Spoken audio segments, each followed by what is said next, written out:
ka na ikay mawiwili. So mga par, dahil bukas na po ang laban ng Mexican Monster na si David Benavides kalaban si Anthony Yarde para sa WBC Light Heavyweight title, kung saan mga idol natanong po si Benavides kung ano ba ang kanyang prediction sakaling makalaban nito ang dalawang hari sa 175 pounds na sina Arthur Beterbiev at Dimitri Bivol. Ano yung mga idol? Hindi daw siya magbibigay ng prediction sa bakbakan na to, pero gagawin daw nito mga idol ang kanyang best para manalo sa laban na to kahit sino man ang itapat sa kanya sa bakbakan. Pero isa lang daw sinisiguro ni Benavides mga idol na sa laban nito kay Beterbiev at Bivol, hindi ito papayag na hindi niya daw masasaktan ng gusto ang dalawang fighter sa oras ng bakbakan nila. Ayaw daw sabihin ni Benavides mga boss na inanakaut nito si Bivol at Beterbiev dahil magaling naman daw sila na fighter. Isa lang daw talagang sinisigurado nito mga idol, gagawin niya lahat ng paraan para masaktan ng kalaban nito. Well, dito talaga tayo believe kay Benavides mga idol, matapang talaga na klaseng fighter. Para sa atin mga idol, si Benavides na siguro ang most spread boxer sa ngayong panahon, maski ang Vatican trainer mga idol at experts na si TD Atlas napapasabi mga idol na most brutal boxer daw talaga si Benavides sa boxing sports. Basta David Benavides ang lumalaban, siguradong durugan talaga sa bakbakan.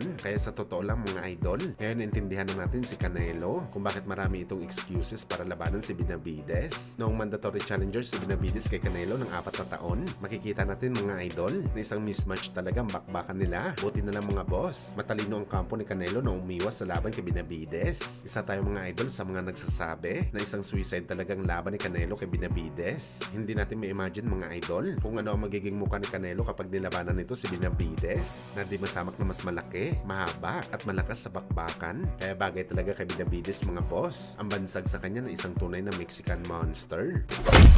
Sa kabilang banda naman mga idol, hanggang ngayon nga po tuloy pa rin ang paalala ng ating pambansang kamao Manny Pacquiao sa kanyang panganay na anak na si Jimwell ng mga teknik ng isang boxer. Isang linggo bago sumabak si Pacboy sa pro boxing, ang palaging tinuturo ni Pacman kay Pacboy ang maglagay talaga ng lakas sa bawat kamao nito na kanyang itatapon sa kanyang kalaban. Importante daw talaga ito mga idol para manatili ka na threat sa kalaban mo sa ibabaw ng boxing ring. Dahil kung wala daw lakas ang kamao mo na ipapalanding mo sa kalaban, ibibigyan mo lang daw ang kalaban mo ng rason para hindi ka respetuhin sa bakbakan. At kapag wala daw respeto ang kalaban mo sa lakas mo, lumalaban ka daw para matalo, para katakutan ka sa ring. Importante talaga ang lakas. Well, napakagandang advice talaga to mga boss, galing sa isang legendary boxer. Kita naman natin mga idol ang record na nagawa ni Pacman sa boxing sports at kung paano ito narespeto ng kanyang kalaban sa bakbakan. Lalo na noong lumalaban si Pacman sa mas mataas na timbang, pinakita pa rin ito ang lakas ng kanyang kamao kahit sa division na hindi siya dapat lumalaban. Maximum lightweight lang talaga si Pacman, pero umabot pa ito hanggang junior middleweight. Nasubaybayan naman natin mga laban ni Boss Manny mga idol. Hindi naman ito isang gifted na malakas na fighter. Na-develop lang talaga ni Pacman ang kanyang lakas. Isa si Manny Pacquiao mga idol sa tunay na definasyon ng isang complete fighter. Merong footwork, speed at power.